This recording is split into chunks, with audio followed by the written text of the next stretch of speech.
Hello, welcome to the Purple Pagan channel. As always, it's your sweet friendly host, Serpentina and Soul. And to some, Soul Cycle. I know you're watching, boo. So, how are you doing? The past 6 months I have been busy. I have been I moved. Check out my little space, my witchy setup, beautiful incense going. I've also done some more spiritual research on myself, more self care, healing from a recent past trauma that the ex group that I was with that caused, or that leader caused. So yeah. So today I'm going to be talking cult versus coven. Um, and my experience on what it's like to be part of a cult or a coven that is cultish. It's not a good thing. It's really not. And how to deal with someone who is a energetic vampire. So the rule of B.I.T.E. Try to remember this when it comes to cults. Behavior control, information control, thought control, and emotional control. Emotional control hits the hardest and impacts your soul a lot harder. And you actually do need to seek therapy for it. Um, these are all different ways that a cult comes to be. Or, yeah. So, behavior control threatens of punishment or harm uh, for forgetting rules or not listening to the high priestess. Requires you to spend major time on rituals and work for that high priestess. Pretty much you're doing all the work while they do very little. Even if they are mentoring you, they still need to do their share of the work magically. um, Information control deliberately withholds and distorts stories. So, restricts access to information. It's more than just gatekeeping.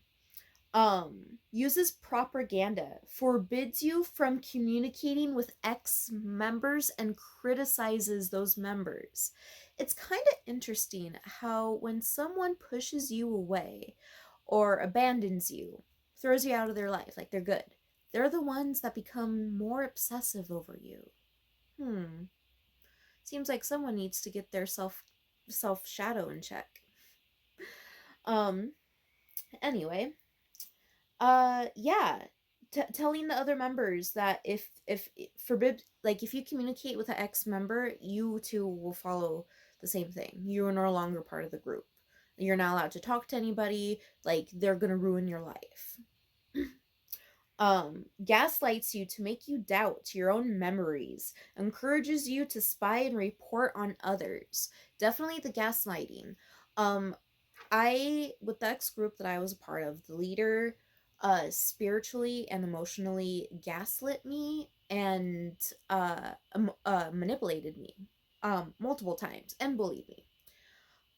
So the gaslighting, when they do something wrong and you know it was wrong, they tell others a different story, and when you try to share your side of the story, they won't let you. Or they say it didn't happen. That never happened. Then you start to doubt your own memory. Did that really happen? Maybe I'm overreacting. I'm not entirely sure. Maybe I'll just let it go. These are the thoughts that you start to think until you start to see more of their toxic side. Um, Thought control instills good versus evil, or you versus them thinking, uses loaded language to stop critical thinking, allowed only positive thoughts, no crisis outside thinking, rejects rational and thinking or critique. So they pretty much, it's like I said, it's you versus them. They have their specific viewpoint. If you go against it whatsoever, or if you question it whatsoever, you're automatically against them. You can't be neutral.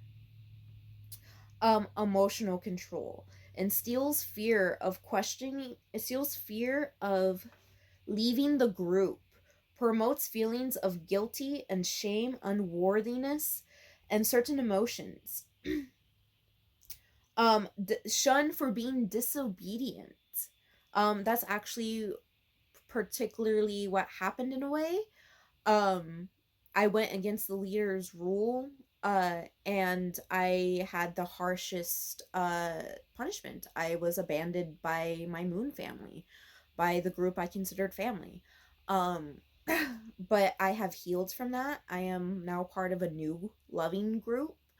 I'm doing much better and happier with all this love that's going around.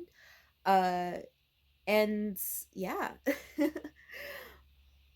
So, that is what it's like to be part of a cult. Now, a coven, an actual loving coven, none of the bite rules would apply. None of that. You should feel empowered, free to come and go as you please, and talk to and communicate with who you please. Allows individual thought, allows different belief systems, empowers you, lets you speak your voice, holds your voice instead of taking away your voice like you have no power here. Isn't egotistical, may may do group rituals but does not require them. You don't have to do this ritual if you don't want to. You could still look and see what's going on. You don't have to participate. And does not have a punishment system. Solve They might have solving disagreements amongst members, but there's no punishment survivor voting out thing. That is what a true coven is. A true coven allows you to speak, holds space for you regardless, and it's an equal exchange of energy. No one's zapping all your magic and claiming it as your own. That's the thing about energetic vampires. They think they might seem like they are very powerful and they have all this magic inside them, but really they're always with a group, or they're always with someone who is also magic to zap magic from them. If they don't get their way with having a group, ooh, they could get a little bit bitchy, a little bit more than witchy. But um so they start taking out their issues on the weakest that they can think, that they can zap all the energy from and gaslight from. These are bullies as well. Um, so when you finally leave the group, you realize I have all my magic back. I feel a lot better energetically. Like I'm not bored. Like I feel refreshed. It's because you stopped hanging around that person. If that has ever happened to you, that means that person is a energetic vampire. So that is where I'm going to leave it. I'm going to post more often, but this is just my coming back video of how I've been, cult versus coven, what it's like to be a part of a cult, and how to heal. You got to do the best you can and let bygones be bygones. So until next time, my fellow classmates, talk to you soon.